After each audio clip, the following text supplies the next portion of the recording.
randos, welcome back to our channel. We're doing another video to have these feuding neighbors gone too far. Have they? I don't know, have they? Ripping, never mind. These disputes among neighbors went way too far. One of the strangest neighbor feuds ended in a California courtroom with a judge ordering an end to the music.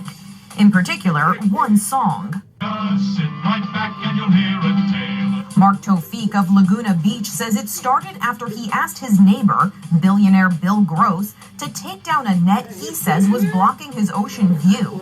He claims Gross retaliated by blasting the theme song to Gilligan's Island for hours on end, which Tofik recorded on his cell phone. Was Gilligan's Island played on a loop? Yes. Tofik sued, and a judge ruled that Gross was harassing him. One man really got back at his neighbor for impeding on his territory. This guy's a billionaire, they said. Yeah. Why you even got a neighbor? Exactly. I'm a billionaire. I won't be smashed up around a whole bunch of people, and then he expects he's supposed to get treated like the utmost. Guess what? Buy your freaking dumb island and play what you want to play. I'm just so annoyed. That's just stupid. He mad because he put up a net or blocking his view. That Urban guy said, "Can he move that net?" Exactly. And he's going. He's a billionaire. Exactly, but you're a billionaire. You got the money to live where you don't got to worry about neighbors. So obviously, that's just I can't. I would have just knocked his neck down and said, "I got the money to pay for your suing." But that's why I do that. Yeah. Gabriel Braun says he has been feuding with his neighbor for years, and after a land survey showed that half of his neighbor's garage was on his property, Braun split the difference, sawing the garage in half so that it was no longer on his side. These dueling neighbors are well known to local authorities. At least once a week, there's some kind of property dispute amongst the people. This one is as extreme as I've ever seen. I figured this was probably the best answer I could come up with. I don't want these people around. I'm pretty sure they get it now. Meanwhile, in Florida, they came after my husband with his tractor, and I don't know if he's armed or not. A woman frantically called 911 after her neighbor chased her husband with his tractor after an ongoing property line dispute escalated. The man on the tractor, Morris Howell, pleaded guilty to a felony charge of aggravated assault with a deadly weapon without the intent to kill. Another man used a tractor to send a message to his neighbor. Brian Jewell wanted his neighbor to know exactly what he thinks of him building a giant purple house that blocks his ocean view in Washington. Jewell used his tractor to spell out a word that we can't show you. And just so everyone knows who he's talking about, he drew an arrow pointing at the house. You gotta call it like it is, you know. And if a guy's being a I'll call it. It seems to me that when you get to that level of just insane wealth, they think a privilege comes along with that privilege allows them to do anything they want. We wish these... This will be real quick. How do you know the measurements? No, you just look at what you're cutting. He did it perfectly, like he's from the sky. He did. He's been mowing lawns for a lot of years. That man know how to write. That boy did a grass, what they do in an airplane. I know. Yeah. He did in the grass. What I'm annoyed is about it, but how dare he? Yeah. It don't matter that man got a lot of money and he built that house. He bought those acres. He can build his house. Wherever you want to build it. You're mad because it's blocking your ocean view. Well, Move. Sell your house. The land. Go to the ocean view. You can't afford the ocean view. Get over it. Really? This is stupid as hell. Yeah. Types of disputes were kept between adults, but unfortunately children are sometimes brought into the mix. Like when a man deflated a bouncy castle during a child's birthday party. Police in Port St. Lucie, Florida say this video shows a man deliberately pull out a plug that caused this castle to deflate with children inside.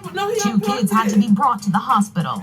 We suspect that he may have thought that he was disconnecting the DJ booth in the music, but Instead, it disconnected the power that goes to the bounce house.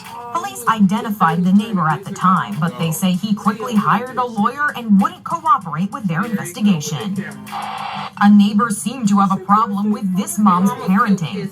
Corey Wyden says one day police showed up to her Chicago home because a neighbor was concerned after seeing her daughter walking the family's dog by herself. It was terrifying for all of us. Wyden says her daughter, then 8-year-old Dorothy, learns responsibility by walking their dog, and she felt her neighbor was mommy shaming her.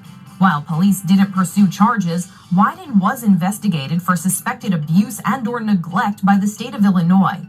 Wyden says she doesn't even know which of her neighbors made the complaint. Somebody can overnight cost you thousands of dollars and put your family through the ultimate nightmare, and you never know who it is. While the incident shook the family, Wyden says she has no regrets and will continue to let her daughter walk their dog. The Department of Children and Family Services says they found no wrongdoing on the part of the mother and closed the case.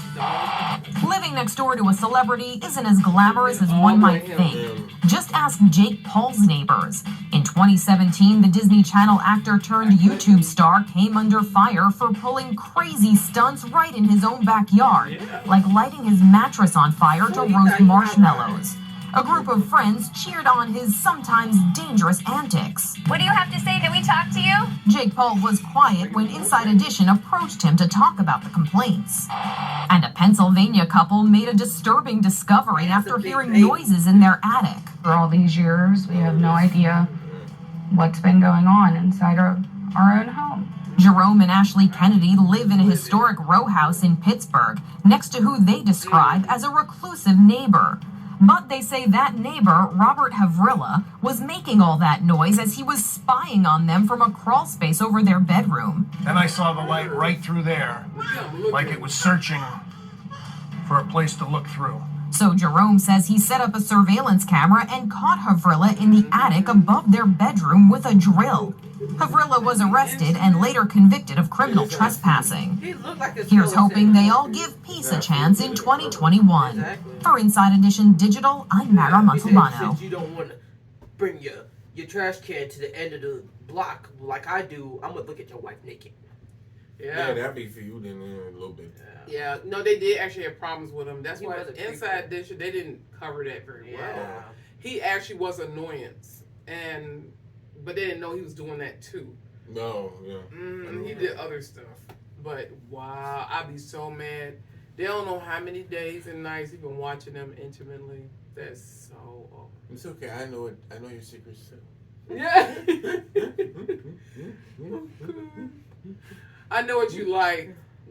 I guess y'all see during that feud, who did you see? And I'll leave it at that. Yeah. Telling you, if you got some money, y'all, don't have neighbors. I don't get it. Especially those type of neighbors. Exactly. Move in when you got some acres. You know, there's some space between you and the next person. But these people, no, they're not nice people living right next to people really close. I don't want no neighbors. I'm sorry. No, I'm good. All right. I'm going far away. Far away. Thanks for watching.